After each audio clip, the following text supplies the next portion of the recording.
Ms. Ann Ibuna Pastrana of FastCats. Ma'am, do you sense that in the Philippines, despite the fact that we live in 7,000 islands, right? We're an archipelago, that the mindset of people is not really focused on the sea. We're a maritime nation, but in our minds, whereas we seem to be focused inland. Yes. Right? Is that your sense? Yes, How do we change that? What do we do about that? I know. It's sad, no? But I guess we just don't stop creating awareness on maritime. In fact, we created this campaign called Anytime Maritime. Anytime Maritime. Yeah, in the hope that everybody starts thinking maritime, because we need to, no? With this blue economy, we're missing out if we don't have a paradigm shift. Sure. No, so I feel, thank you for your support in the maritime, no? Sure. Honestly, we feel that in our industry, kulang kami sa pansin. So you giving us this time to talk about maritime is already a big step, and we would like to thank you for that. And what we're doing right now is getting all the maritime stakeholders to come together and then get the conversation going. And then support each other so that together we can have a stronger maritime industry and have that foothold in the international scene. No? So we know that we are the fourth biggest shipping shipbuilding. In tonnage, I think. In tonnage, and then manning capital of the world in terms of ratings. So we want to be able to really have a grip of that and be a strong, have a strong foothold on that. And how do we make that happen? By really focusing on maritime. So whether it's education or shipbuilding or manning or domestic shipping, I think, yes, we have to create the awareness and refocus, reframe, and start thinking about maritime. In the Philippines, and we were talking about this earlier, the mindset seems to be that if you are traveling, right, and you are in a lower income bracket, then you go by sea, right? But if you can afford, then you fly, right? But you were just on a trip abroad. You went to New York, Boston, and we were just talking about your experience because you do try the ferry systems in other countries, and therefore everyone, not just the poor people. In fact, it can be a very pleasant and a very classy way to travel and see. Can you talk about that? What are some of the things that we can learn from what you've seen abroad? So example, in London, in their main river ways. In the Thames? Thames River ferries. So because they did that connection, the undeveloped areas are now developed. Mala Rockwell. Wow. And then real estate prices have gone up.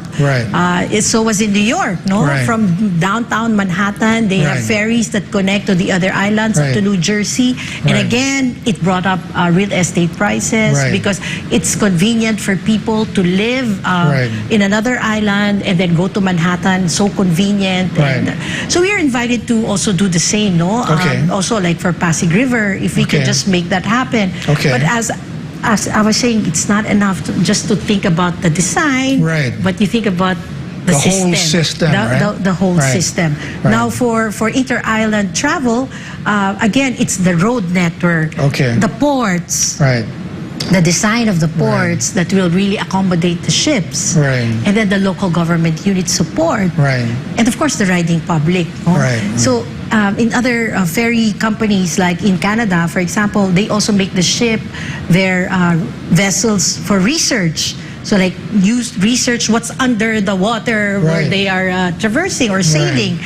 They also use it for education. Well, in FastCat now, we take in the cadets that are taking up marine transportation.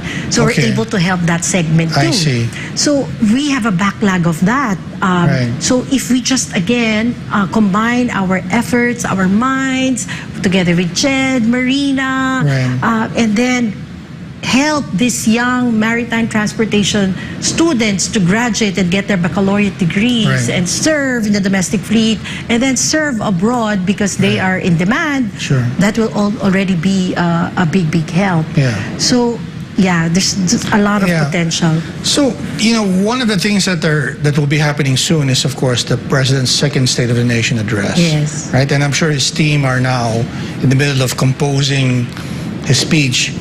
You know, if you had, you know, an opportunity to talk to them, what are some of the things that you would like to hear President Marcos say with regard to maritime and maybe, you know, the whole sector in general? Yeah, you know, before during the election, we invited him, the Philippine Inter-Island Shipping Association. Yeah, okay. Invited him, and we asked about his views in the maritime industry, and he sort of gave his support. And I think the people in the maritime industry appreciate his efforts in the push for the EMSA issue. And getting the assurance of the EU that the Philippines is not removed from the whitelist is a big help.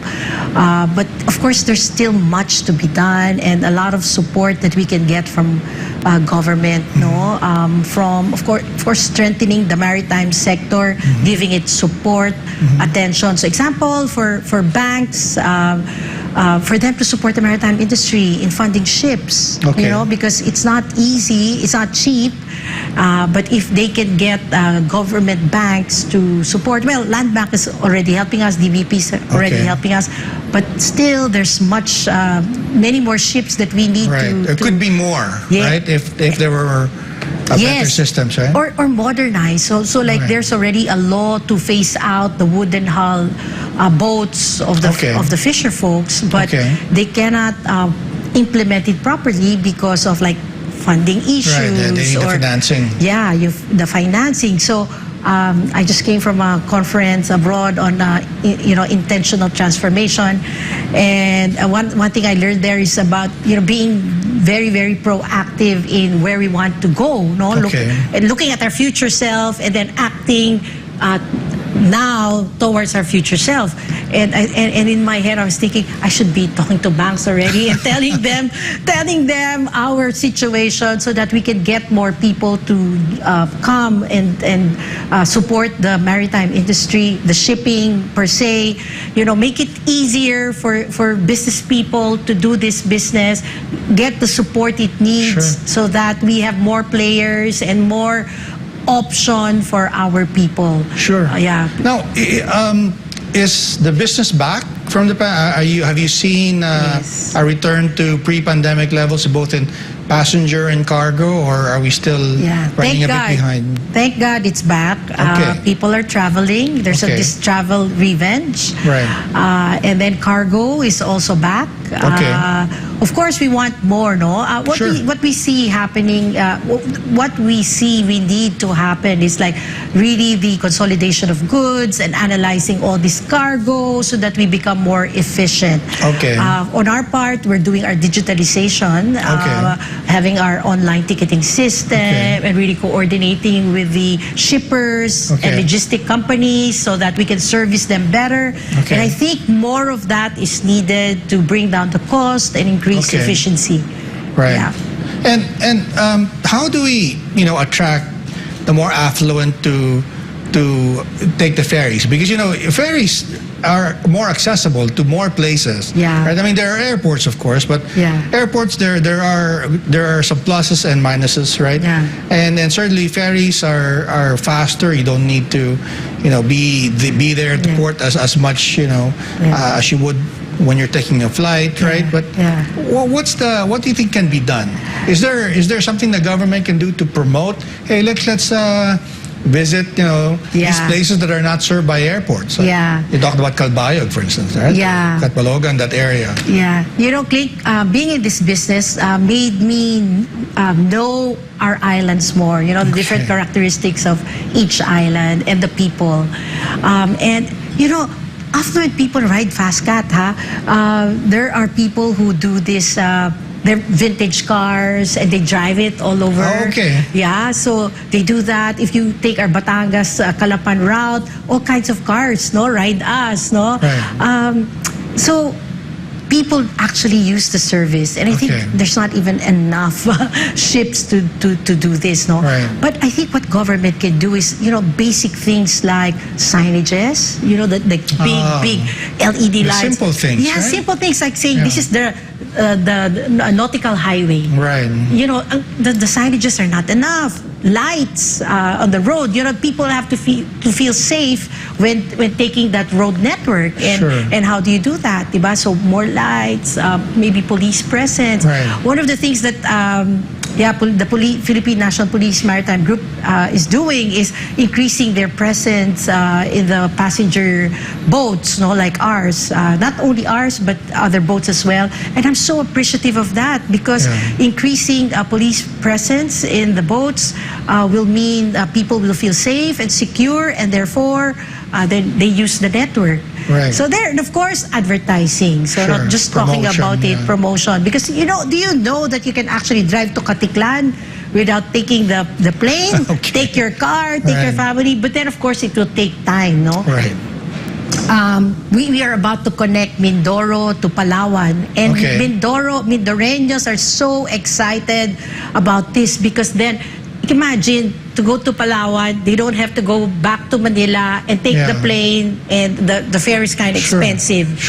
But when we open that road network, they can just drive, go, and I'm just curious, why is Mindoro seem to be the center of, but why not Batangas, or why not maybe Manila even? Is it geography, or?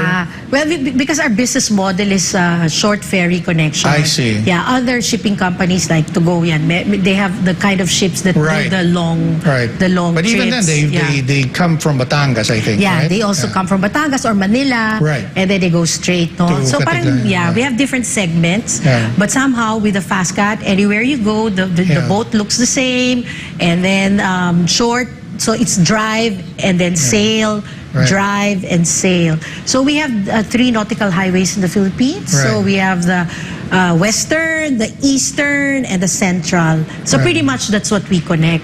And I can just share with you a story. So one of the richest honky, Sir Gordon Wu, who put up the highway from Hong Kong to Guangzhou, China, was interested to do this business during the time of President Ramos. But somehow it didn't push through. And somehow we met him, and then we had dinner with him in Hong Kong, and he was telling us about how important it is to connect our islands. And he was saying, Chet, Marianne, if you connect Manila all the way to Mindanao, 27 hours, if you're efficient, 24 hours, then you will be helping farmers. Absolutely. To take their harvest and goods in the countryside to Manila in 24 hours. I was in an interview with the people in Department of Agriculture, particularly Agricultural Training Institute, and I asked them a question, Sir, does the speed of the boat have an impact on agriculture and its products? And absolutely, they're perishable, Yes, because they're perishable. So this is the impact of the RoRo network, and I feel that it needs more attention, more support, more help with other sectors for it to be sustainable and for it to be successful. And the success of the use of the RoRo network will mean success for our country and our farmers. Well, I hope Malacanang is listening, so maybe we'll hear something from the president. We'll have to take a quick break. You're watching Business and Politics. We're talking to Ms. Ann Ibuna Pastrana.